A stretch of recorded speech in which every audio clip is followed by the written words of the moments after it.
Welcome back, everyone. There are many things that do not mix with Islamic ideology, things like freedom and equality.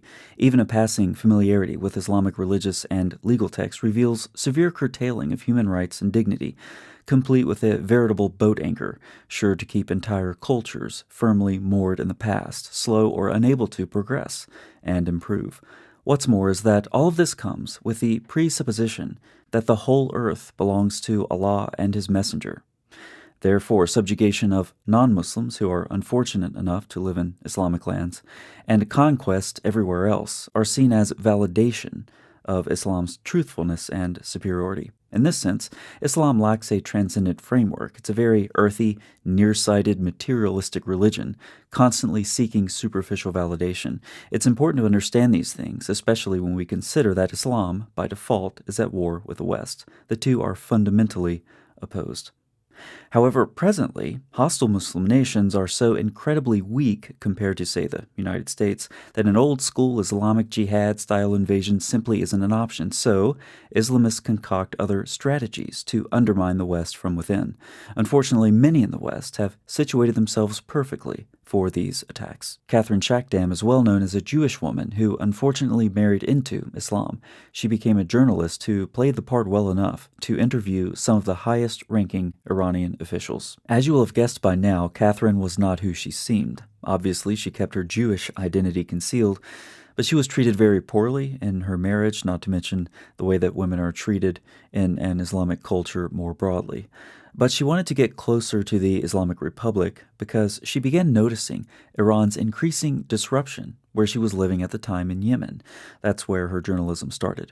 Here's her description of how the Iranian regime infiltrated Yemen. So Yemen, as far as an Islamic society can be called tolerant, was actually quite tolerant of the different school of thoughts from within. And they didn't really care. But the regime in Iran made sure that that changed.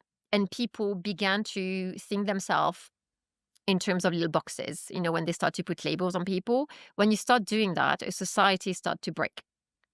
And what I witnessed is something that they replicated over and over again. And I think that Yemen is the last, I would say, episode of that, the regime's play, in that what they do, they don't break into your country immediately, in that they can't necessarily invade you, not all the time.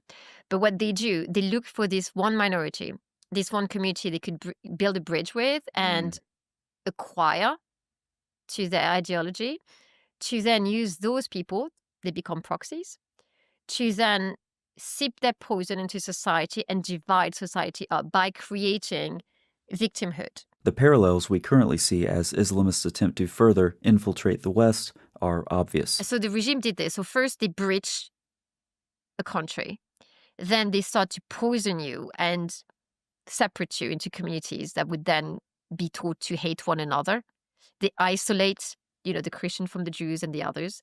They start spreading lies, making a brother hate on his brother or tell on his brother, and people end up in prison.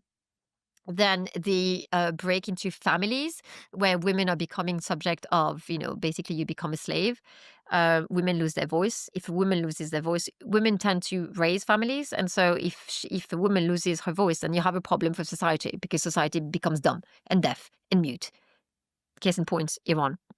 And then what they do then is they move on to the next one and expand, and they bully you, and they weaponize victimhood. So the whole series of tools and techniques that they use, and that they're using today here in the UK. How did the Islamic Republic seep its poison into Yemen? First, divide people into their own little boxes. Second, pick a minority and convert them into a proxy. Overall, it's a weaponization of victimhood, something many Westerners have become absolutely obsessed with, and Islamists know it.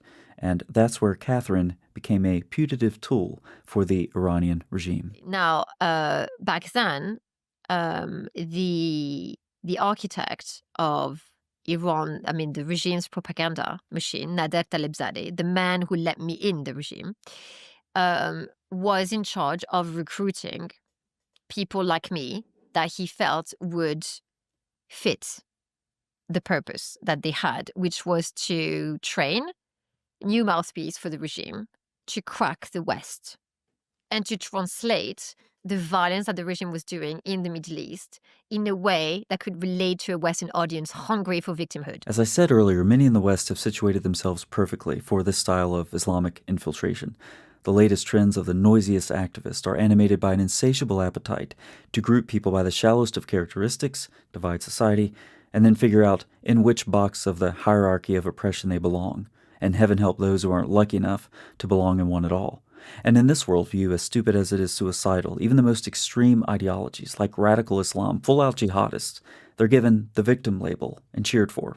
Westerners welcome in and label as oppressed the very same people who exploit the victimhood narrative to undermine the West. Westerners become proxies for their own demise. And they're taught to be so overcome with their own sense of guilt that they welcome it. So what's the fix? First, recognize the Islamist strategy. It's so incredibly obvious that it hardly needs to be pointed out in video.